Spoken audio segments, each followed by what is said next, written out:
Et donc, j'ai conduit plusieurs études autour de ça. Par exemple, je suis allée vivre au camping plusieurs mois, tout en continuant à aller travailler pour observer la porosité des temps de loisirs et des temps professionnels. Je vais aller en pleine semaine dormir au sommet du Mont Aiguille, qui est un sommet proche de Grenoble, pour justement me mêler aux rares personnes, néanmoins qui sont là, pour comprendre ce qu'elles viennent chercher par ces hold-up en pleine semaine autour du territoire. Je vais étudier les rites culinaires de l'outdoor en allant avec une aventurière gastronomique qui fait la table à la montagne. Je vais aller expérimenter des dîners en pleine nature pour comprendre ce qui donne ce goût de l'aventure. Je vais étudier aussi les pratiques pendant le confinement. Donc, j'ai une pratique très ancrée où je suis sur le terrain, ou souvent à l'approche de l'ethnographie. Alors là, c'est formidable et j'adore ça. Néanmoins, il y a un certain nombre de contextes dans lesquels ce n'est pas réplicable. Et je voudrais en fait pouvoir proposer une méthode qui puisse être réutilisable dans un certain nombre de situations. Alors, le contexte du fabularium, c'est le premier point, c'est que le tourisme est en train de se réinventer et la pandémie a certainement accéléré cela. Il y a 2 points qui m'intéressent là-dedans. Moi, la première chose, c'est la porosité des temps professionnels et des temps de loisirs et ce que cela va remettre en cause dans notre notion d'attachement au territoire. Qu'est-ce qui fait qu'on est attaché à ce territoire? Aujourd'hui, c'est un sujet qui est déjà très bien étudié. L'enracinement régional, qu'est-ce qui fait que je me sens de cette région parce que j'y suis née, j'ai grandi, etc. L'attachement régional, j'ai construit un lien a posteriori avec une région ou un territoire. L'attachement au lieu de consommation, en fonction de ce que je vais, par exemple, je vais manger certains produits du territoire, et ça va être une façon pour moi de faire corps, d'incorporer ces éléments-là. Et puis, ces sentiments d'appartenance. Donc ça, c'est largement étudié. Et moi, je voudrais aller un peu plus loin, ou de façon alternative, je voudrais comprendre ce que des méthodes classiques, comme les entretiens, ou comme même l'ethnographie, qui est peut-être moins classique, mais ne révèlent pas. Comment je peux capter des signaux sensibles d'attachement à un territoire? Et ça serait particulièrement utile à la fois pour accompagner les acteurs du tourisme, mais aussi les acteurs de l'aménagement sur le territoire. Je me suis inspirée de plusieurs pratiques. La première chose, c'est les expérimentations scientifiques qui se renouvellent. Par exemple, en 2019, des collègues grenoblois ont conduit le projet Marche-Alpes en reproduisant une marche armée dans les Alpes pour mieux comprendre des pratiques, le rapport au corps et les conditions dans lesquelles ça pouvait fonctionner. Ces expérimentations scientifiques sur le terrain, elles sont en train de réémerger. Par exemple, aller étudier les glaciers ou observer les glaciers en parapente. Enfin, on va voir plusieurs acteurs explorer à nouveau. Et puis, on va voir aussi des pratiques par les professionnels eux-mêmes. Donc, ici, vous avez une photo d'Elissa Chala. Elissa Chala, elle est garde dans le parc du Grand Canyon aux USA. Et elle va observer les gens, les accompagner dans leurs pratiques, les guider. Et puis, elle va aussi parfois demander leur avis en disposant. Alors, au départ, ça pouvait être, vous savez, le livre d'or que l'on peut signer. Et puis, finalement, un jour, elle s'est dit qu'elle pouvait faire un peu différemment, puisqu'il y avait peu de traces sur ce livre d'or. Elle a posé près du bureau une machine à écrire en disant, ben voilà, vous arrivez devant ce paysage. Chers randonneurs, bienvenue au point de vue du plateau. Vous avez fait un long chemin. Asseyez-vous un moment, relaxez-vous, regardez tout autour de vous. Qu'est-ce que cela représente pour vous? Et effectivement, avec cet objet intriguant, un peu spectaculaire, puisqu'on n'attend pas à cet endroit-là, eh bien, elle va collecter d'autres types de messages. Voilà, donc ça va durer quelques jours, 3-4 jours. Elle collecte 76 messages. Et puis, elle les partage en ligne. Et ce projet s'appelle You're Just My Type. Mais finalement, ça ne va pas plus loin. C'était dans un lieu déjà très connu, fréquenté, voire surfréquenté, ce qui est une des problématiques que l'on rencontre actuellement. Donc, on va voir émerger, que ce soit dans un certain nombre de lieux dans les Alpes, qu'on voit déjà dans la régulation mise en place dans les calanques, etc. Moi, ce qui va m'intéresser, c'est est-ce qu'on peut emmener des dispositifs dans des lieux méconnus, moins fréquentés? Est-ce qu'on peut redistribuer les flux sur le territoire? Et puis, dès qu'on commence à avoir une approche un peu spectaculaire, eh bien, on rentre dans le domaine artistique. Moi, je suis convaincue que le chercheur, de toute façon, n'est pas neutre. À partir du moment où on interfère pour collecter une donnée, on produit quelque chose. Autant pousser le raisonnement un peu plus loin et intégrer quasiment une démarche artistique. Je m'inspire en ça d'une démarche de Sophie Calle. Sophie Calle, c'est une artiste contemporaine et elle a une œuvre notamment qui s'appelle « Prenez soin de vous ». Prenez soin de vous, c'est une œuvre épistolaire. Le principe est le suivant, elle a reçu un mail de rupture. Voilà. Elle ne savait pas quoi répondre. Et à partir de ce mail de rupture, elle a proposé à un certain nombre de femmes leur lecture de la situation et leur réponse. Et en fait, cette démarche épistolaire, elle m'intéresse énormément parce que dès que l'on écrit une lettre, c'est un style narratif qui est un style narratif extrêmement répandu, mais qui est un style narratif aussi du quotidien. C'est on va écrire à son amoureux, on va écrire pour les impôts, on va écrire. Donc, on a quand même quelque chose d'assez ouvert et qui est accessible, mais qui peut créer, générer une émotion. En même temps, pour que cela accroche au milieu d'un territoire, il me fallait quelque chose d'un peu particulier. Moi, je travaille aussi dans le domaine du jeu, et dans le domaine du jeu, on va scénariser, on va chercher une accroche. Et donc, il y a eu le choix d'utiliser un mécanisme d'anthropomorphisation pour proposer aux gens d'écrire des lettres au territoire directement, au lac, au canyon, à la montagne, à la ville de Grenoble la nuit, etc. L'anthropomorphisation, ça veut dire qu'on va demander, on va avoir une forme de convention pour demander aux participants d'imaginer qu'ils écrivent à un territoire, à des éléments d'un territoire qui seraient pourvus de qualités ou caractéristiques humaines. Ça va inciter les participants à se mettre dans la peau du territoire, de l'imaginer comme vivant, pouvant réagir, pouvant intervenir, et du coup, une relation se crée.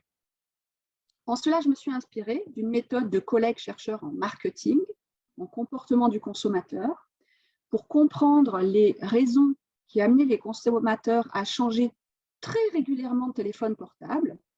Ils ont proposé, au moment de quitter le téléphone, d'adresser une lettre de rupture à ce téléphone pour comprendre quel était le système de justification.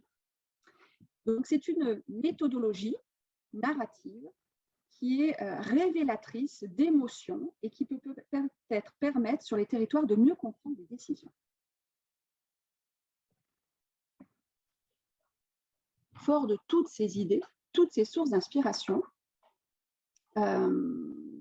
j'ai mis en œuvre un projet qui s'appelle Fabularium. Je vous laisse quelques images pour imaginer de quoi il s'agit.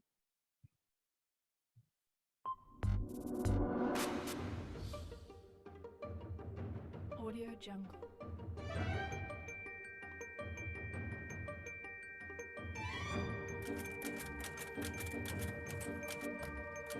Audio Jungle.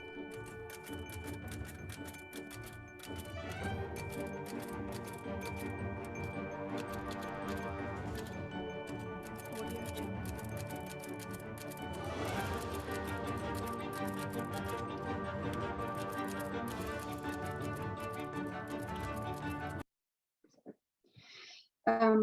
Pardon. Donc, c'est tout un teaser que vous pouvez retrouver sur le site du Fabularium et qui vous permet d'imaginer dans quelle situation vous pouvez l'emmener. Parce que le Fabularium, finalement, ça va être un bureau mobile que l'on peut monter et démonter avec une machine à écrire et que je vais pouvoir transporter à dos de femmes vaillantes, ça représente quand même un certain volume et poids de matériel, pour le disposer dans des endroits dans lesquels on ne l'attend pas. Partant de là, cela doit devenir un objet incongru, créer un moment spectaculaire, et dans cet instant spectaculaire, proposer aux personnes de participer à cette expérience et collecter ainsi des lettres adressées à ce qui leur semble signifiant dans le territoire dans lequel elles sont.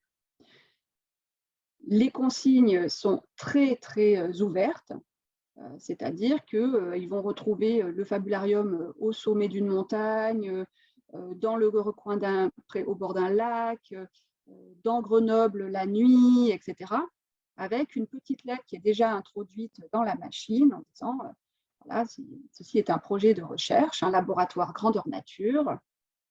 Si vous voulez adresser une lettre à ce territoire, merci de la taper et de la laisser là. C'était le principe du dispositif. Et ensuite, l'idée, c'est qu'une fois que j'ai ce très joli bureau, eh bien, il s'agit de mettre en mouvement la dynamique. Donc, il s'agissait pour moi de m'arracher à moi-même et de mon environnement. Ça me paraissait quand même peu probable d'arriver avec ma voiture, sortir du coffre de la voiture le fabularium, de le poser là, de le laisser et de revenir quelques jours plus tard. Parce que le principe était aussi d'arpenter le territoire, c'est-à-dire que je devais moi-même me rendre compte, de prendre la mesure, etc. J'habite à Chambéry, en Savoie, donc j'ai commencé un fabularium tour, en partant de chez moi avec le fabularium pour quelques jours, pour collecter avec et sur le terrain. Donc ça a commencé en vélo, et puis au fur et à mesure des endroits où ça ne passait pas en vélo, eh bien, il a fallu utiliser le téléphérique, comme dans les remontées de la Bastille à Grenoble. Certains endroits, j'étais beaucoup trop optimiste sur le dénivelé, eh bien, j'ai continué en stop. Quand il fallait monter et que ça n'allait plus, j'ai fait un appel au secours sur LinkedIn avec une candidature pour un poste de colporteur qui a été pourvu très rapidement. Et puis enfin, quand j'étais vers Saint-Hilaire, au lieu du parapente, eh bien, on m'a ramené chez moi en parapente. Rien de ceci n'était prévu ou organisé et ça s'est construit chemin faisant. Pour vous donner le type d'exemple de matériaux que je collecte maintenant.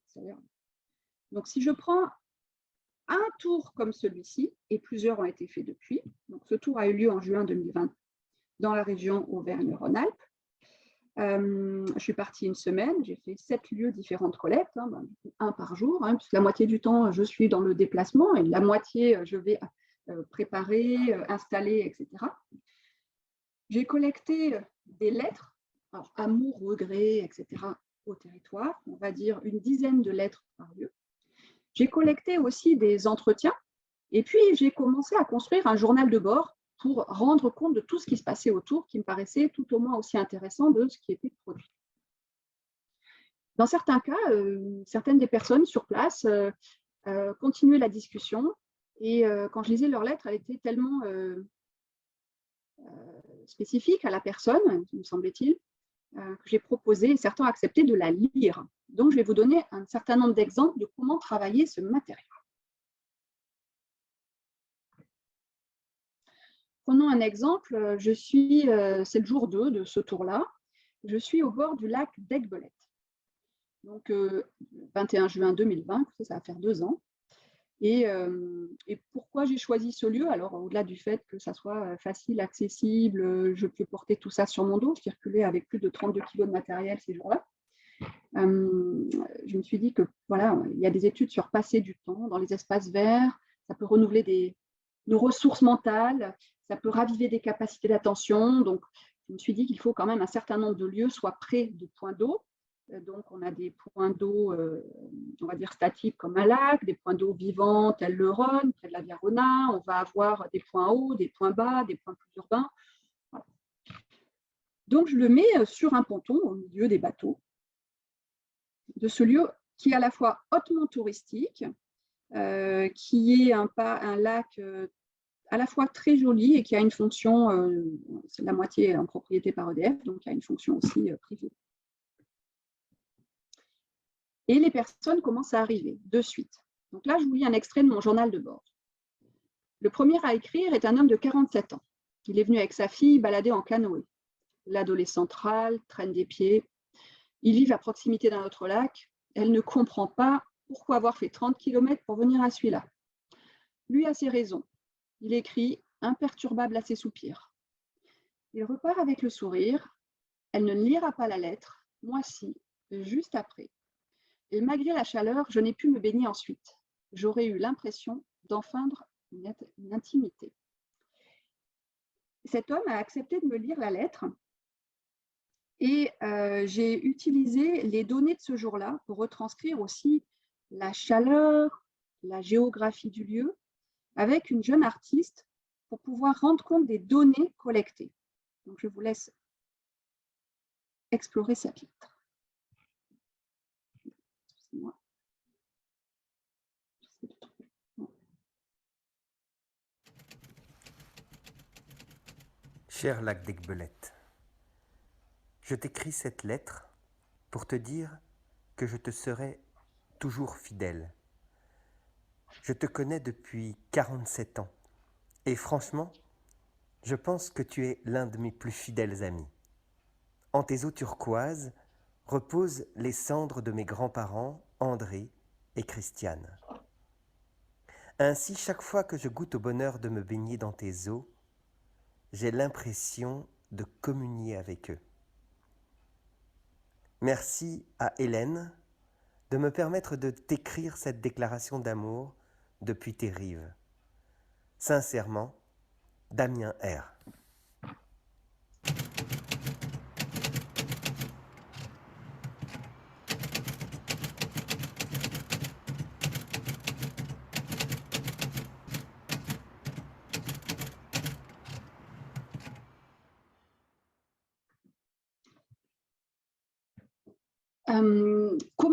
Comment interpréter un matériau tel que celui-ci?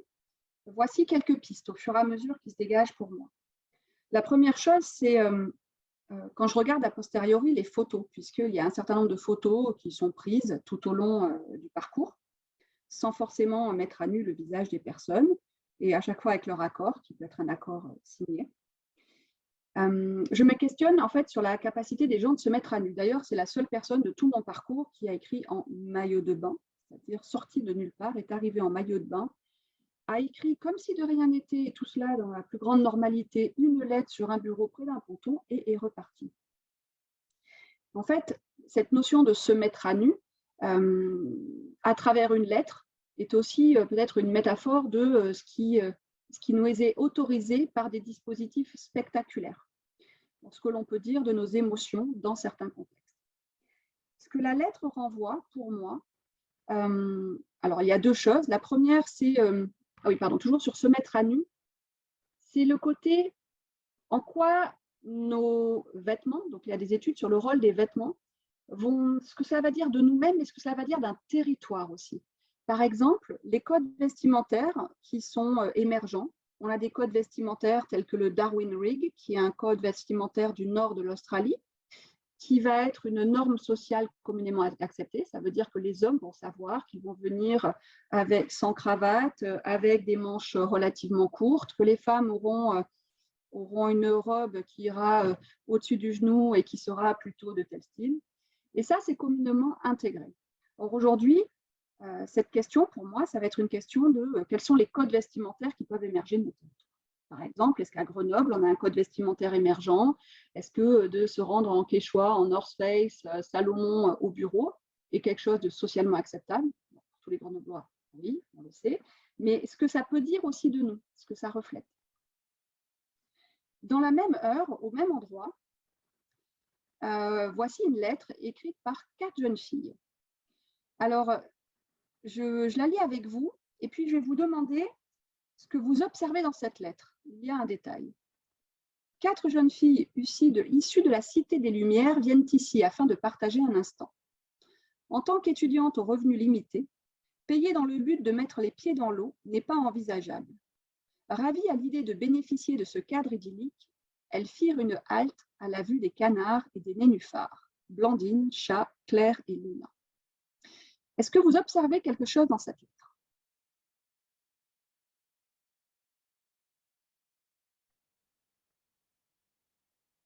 Il y a un détail.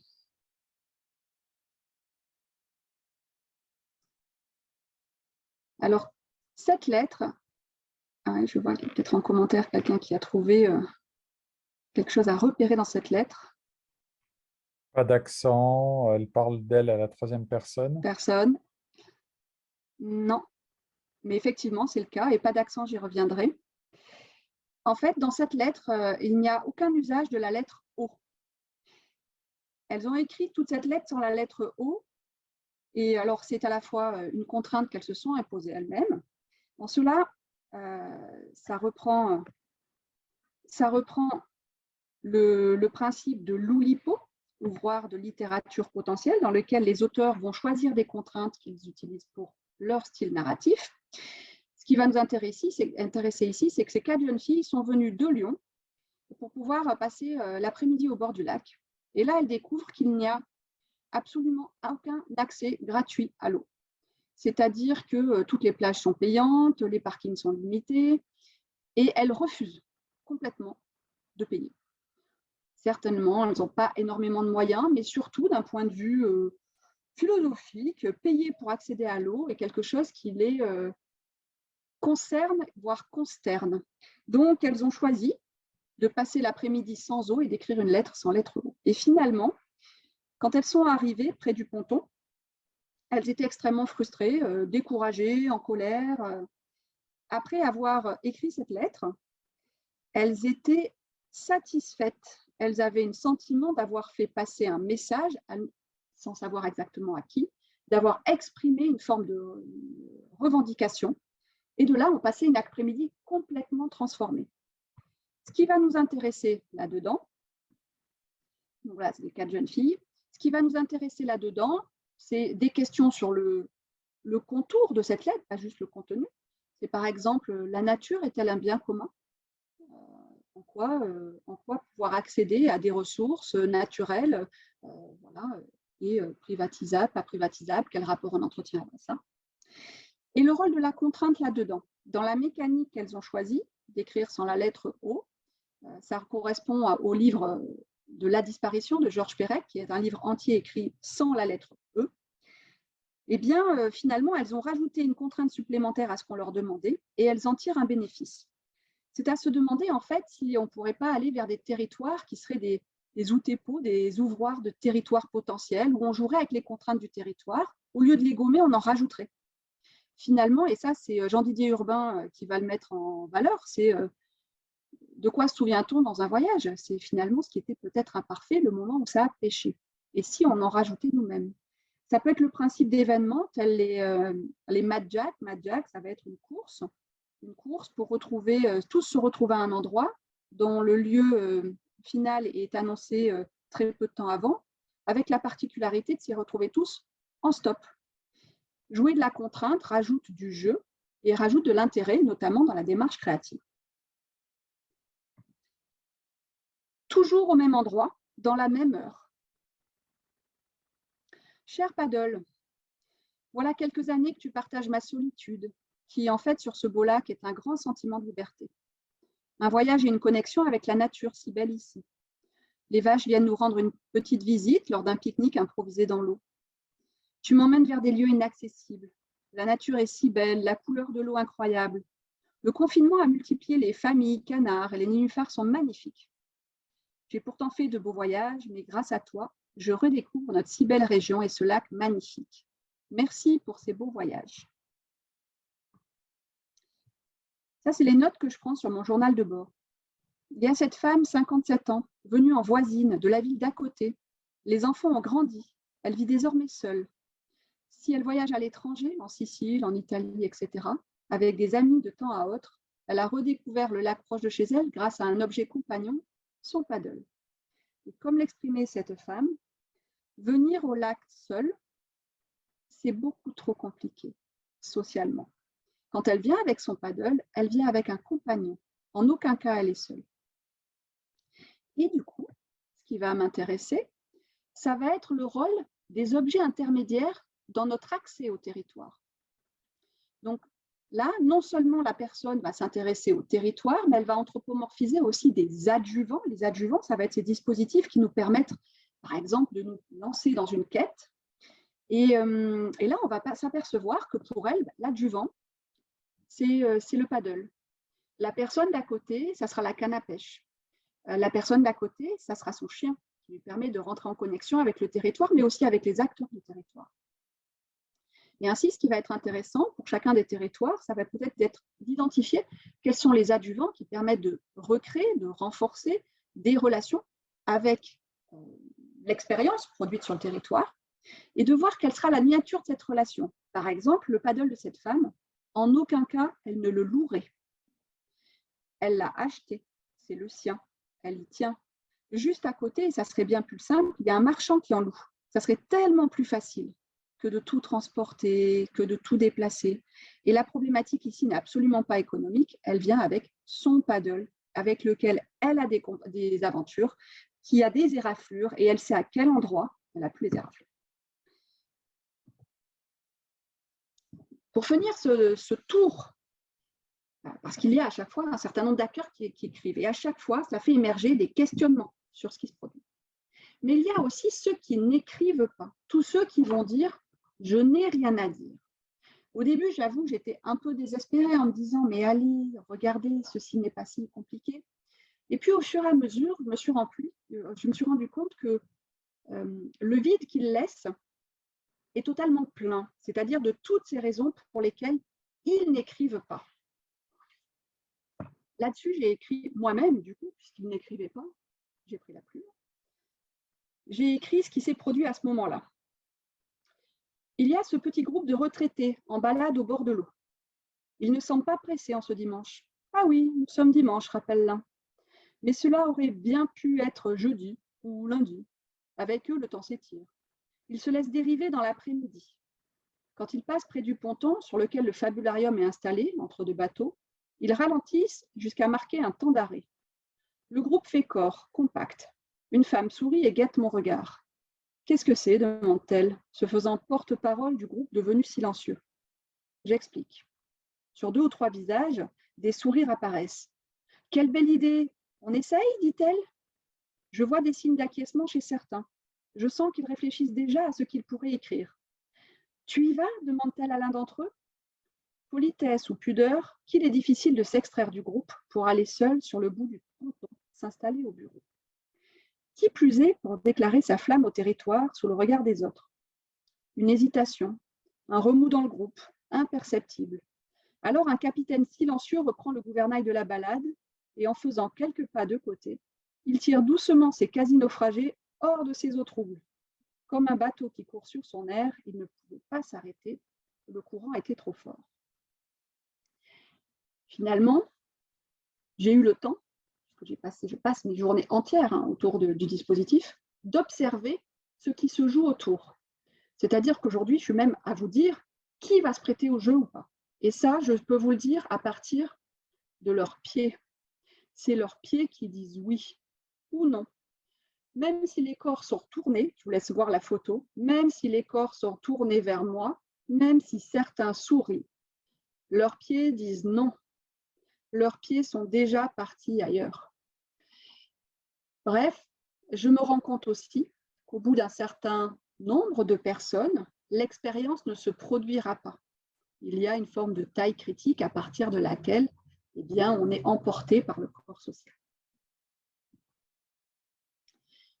Finalement, qui se prête facilement au jeu? Comment rentrer dans un dispositif de collecte de données si alternatif? Alors les enfants, eux, c'est fluide, c'est-à-dire qu'ils voient ça, ils s'installent, ils ne demandent rien, ils écrivent, ils veulent, ils passent des heures. Mais parfois, c'est plus compliqué. Parfois, cela prend du temps, beaucoup de temps, avant qu'une personne ose se lancer. Une grande famille, enfants, parents, grands-parents, a ainsi passé 2 heures à observer depuis le lieu où elle s'était installée. Ils ont envoyé les enfants en éclaireur, écouté de quoi il s'agissait, puis ramené les informations. Après un long conciliabule au sein du groupe, le père se lève, investit au nom de la famille. Il s'installe à la machine et écrit « Mission accomplie ». Et voici ce qu'il m'écrit. Après 2 heures d'analyse de situation. C'est magnifique.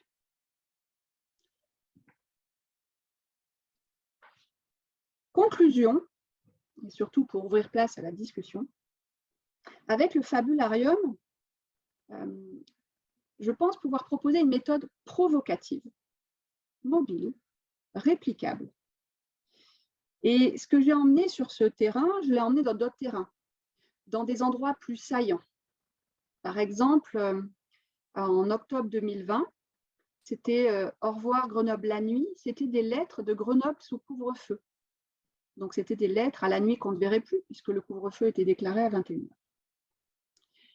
Dans Besoin de rien, en fille de toi, c'était des lettres d'étudiants à leur salle de cours pendant le Covid, puisque finalement, ils n'avaient plus accès à cet amphi. Ça, c'était sur Grenoble et sur Berlin. Dans la vallée de la Roya, après la tempête Alex, au moment de la reconstruction, je suis allée collecter, donc il y a 1 an presque aujourd'hui, je suis allée collecter des lettres au processus de reconstruction et notamment à des acteurs que l'on ne voit pas, mais sans qui rien ne fonctionne, par exemple le convoi. Le convoi, d'ailleurs, ce n'est pas un élément physique, le convoi, c'est le rythme, c'est le pouls qui bat dans la vallée.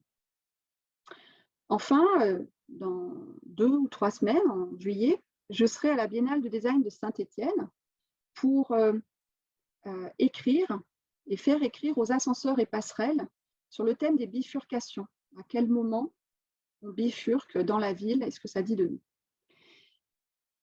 Pour finir, le fabularium, ça va proposer un moment incongru, spectaculaire, qui va donc provoquer une émotion, qui va permettre aux gens, tellement c'est spectaculaire, certainement de se sentir intimidés quand ils sont en dehors, mais ensuite totalement protégés et dans le flot une fois qu'ils sont dans l'expérience. Les données collectées peuvent être traitées de différentes façons. Là, je vous ai proposé quelques éléments à chaud. Aujourd'hui, j'ai une méthode de traitement beaucoup plus spécifique de ça. Et finalement, c'est la première fois où, en tant que chercheur, c'est moi qui collecte des données. Parce que toutes ces données, tout ce temps que ces personnes me donnent, c'est une valeur pour mes recherches. C'est la première fois où je collecte des données, où ils m'accordent autant de temps. Et à la fin, ce sont tous les répondants qui me disent merci. Et je voudrais vous remercier de votre attention.